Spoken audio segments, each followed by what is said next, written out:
গৌৰৱ গগৈ ডাঙৰীয়াক ৰিপুণ বৰা ডাঙৰীয়া CM candidate পাতিলে নেকি? অসমৰ ৰাইজেতো পতা নিশ্চয়কৈ নাই এতিয়ালৈকে। অসমৰ ৰাইজে হিমন্ত বিশ্ব শৰ্মা ডাঙৰীয়াকে দ্বিতীয়বাৰৰ কাৰণে মুখ্যমন্ত্ৰী হোৱাটো বিচাৰে।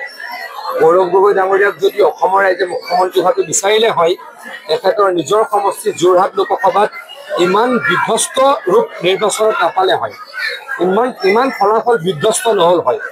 দুটা নে তিনিটা ক'ৰবাত পঞ্চায়ত জিকিব পৰা নাই তেখেতলোকে, এটা জিলা পৰিষদত জিকিব পৰা নাই।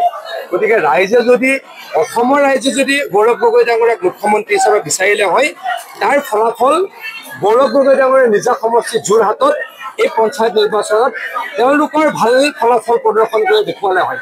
কিন্তু মোৰতো তেনেকৈ মনত নধৰিলে। গৌৰৱ গগৈ ডাঙৰীয়া নিজৰ সমষ্টিত বিধ্বস্ত হৈছে, কংগ্ৰেছ অসমত বিধ্বস্ত হৈছে। গতিকে তেওঁলোকে আকৌ যদি গৌৰৱ গগৈ ডাঙৰীয়াক মুখ্যমন্ত্ৰী পাতিব খোজে, কল্পনা ৰাজ্যত এয়া ব্লু ব্লাডৰ প্ৰতি আকৰ্ষণ, তাৰ বাহিৰে একো নহয়। নীলা তেজৰ প্ৰতি ৰিপুণ বৰা ডাঙৰীয়াৰ আকৰ্ষণ, তাৰ বাহিৰে একো নহয়। অসমৰ ৰাইজে এই কথা নামানে। অসমৰ ৰাইজে পুনৰ হিমন্ত বিশ্ব শৰ্মা ডাঙৰীয়াক তেখেতে কৰা কামৰ কাৰণে মুখ্যমন্ত্ৰী পাতিব, বিজেপি দলক আৰু মিত্ৰজোঁটক আকৌ চৰকাৰলৈ আনিব বুলি মই দৃঢ়ভাৱে বিশ্বাস কৰোঁ। গৌৰৱ গগৈ ডাঙৰীয়াক ৰিপুণ বৰা ডাঙৰীয়া CM কেণ্ডিডেট পাতিলে নেকি? অসমৰ ৰাইজেতো পতা নিশ্চয়কৈ নাই এতিয়ালৈকে।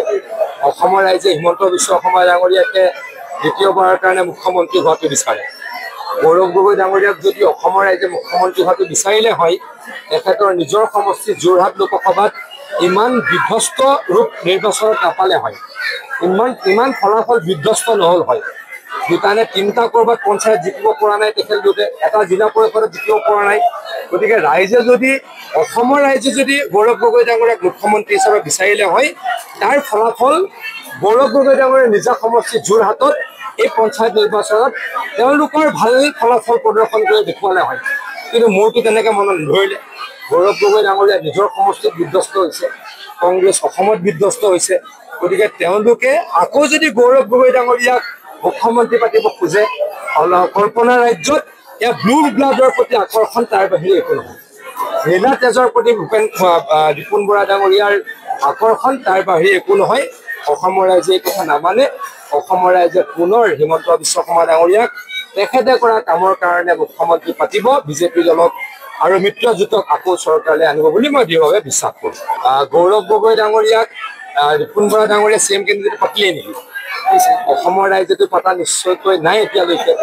অসমৰ ৰাইজে হিমন্ত বিশ্ব শৰ্মা ডাঙৰীয়াকে দ্বিতীয়বাৰৰ কাৰণে মুখ্যমন্ত্ৰী হোৱাটো বিচাৰে।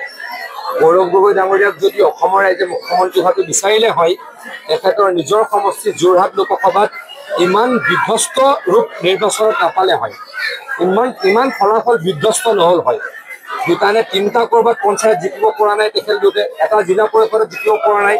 গতিকে অসমৰ ৰাইজে যদি গৌৰৱ গগৈ ডাঙৰীয়াক মুখ্যমন্ত্ৰী হিচাপে বিচাৰিলে হয়, তাৰ ফলাফল গৌৰৱ গগৈ ডাঙৰীয়াৰ নিজা সমষ্টি যোৰহাটত এই পঞ্চায়ত নিৰ্বাচনত তেওঁলোকৰ ভাল ফলাফল প্ৰদৰ্শন কৰি দেখুৱালে হয়।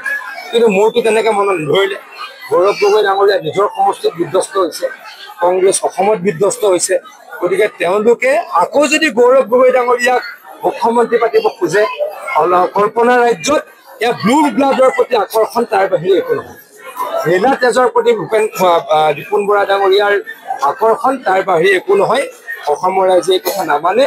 অসমৰ ৰাইজে পুনৰ হিমন্ত বিশ্ব শৰ্মা ডাঙৰীয়াক তেখেতে কৰা কামৰ কাৰণে মুখ্যমন্ত্ৰী পাতিব, বিজেপি দলক আৰু মিত্ৰজোঁটক আকৌ চৰকাৰলৈ আনিব বুলি মই দৃঢ়ভাৱে বিশ্বাস কৰোঁ। আপুনি বিচৰা বাতৰি পাব কেৱল News 18 এপত। News 18 এপ ডাউনলোড কৰিবলৈ স্কেন কৰক এই QR কোড। Google Play Storeতো পাব এই News 18 এপ।